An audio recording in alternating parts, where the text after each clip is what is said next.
Di video kali ini saya akan meresum perkuliahan pertemuan kedua yang dilakukan pada hari Rabu kemarin secara online.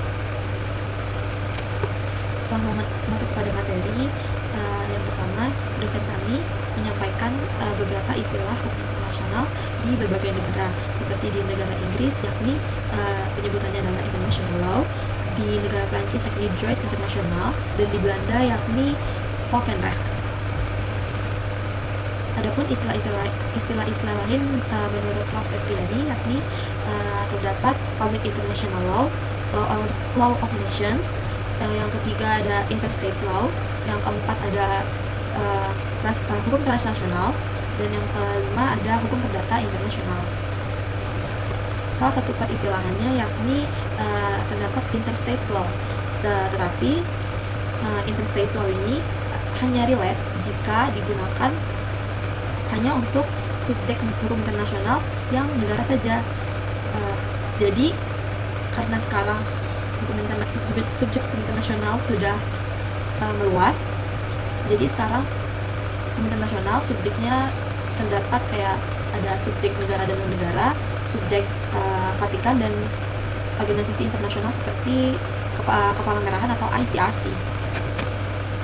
Lalu membahas soal subjek hukum internasional, di sini terdapat dua ahli, yakni yang pertama Mokhtar Atmaja yang menyampaikan bahwa subjek hukum internasional menurutnya adalah negara dan non-negara.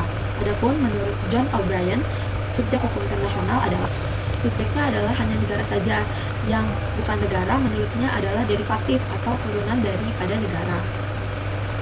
Selain itu kami juga membahas kenapa hukum internasional lebih banyak dikenal sebagai public international law atau hukum publik internasional.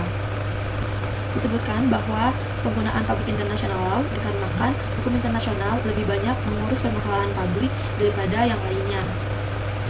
Adapun permasalahan dalam hukum internasional atau permasalahan dalam hukum publik internasional yakni terdapat yang pertama itu ada hukum hak asasi manusia, yang kedua terdapat hukum humaniter internasional yang mengurus perang yang ada di dunia, yang tujuannya itu untuk memanusiakan peperangan. Yang ketiga ada hukum diplomasi internasional, dan yang keempat ada hukum luar angkasa. Adapun masih banyak lagi permasalahan hukum publik internasional. Berbeda dengan hukum publik internasional, hukum perdata internasional lebih membahas tentang seperti pernikahan atau jika seseorang ingin menjual rumahnya, tetapi rumahnya berada di negara yang berbeda. Selanjutnya kita akan membahas lagi tentang peristilahan hukum internasional yakni hukum transnasional. Hukum transnasional ini adalah istilah yang digunakan oleh para pakar yang tidak setuju untuk penyebutan hukum publik internasional dan hukum perdata internasional. Jadi menurut mereka hukum internasional itu menyatu antara publik dan private atau perdata, seperti sewa menyewa pesawat yang digunakan untuk kepentingan publik. Itu kan contohnya sewa menyewa adalah ranah perdata dan kepentingan publik adalah ranah publik. Jadi menurut mereka hukum internasional itu penggabungan antara publik dan private. Selanjutnya masuk ke dalam sifat daripada hukum transnasional. Jadi sifat daripada hukum transnasional atau hukum internasional ini adalah koordinatif dan bukan subordinatif. Alasannya karena subordinatif adalah seperti hubungan antara tinggi rendah, ada yang memerintah dan ada yang diperintah, dan hukum internasional tidak mempunyai sifat yang seperti itu. Sifat dari hukum internasional adalah koordinatif.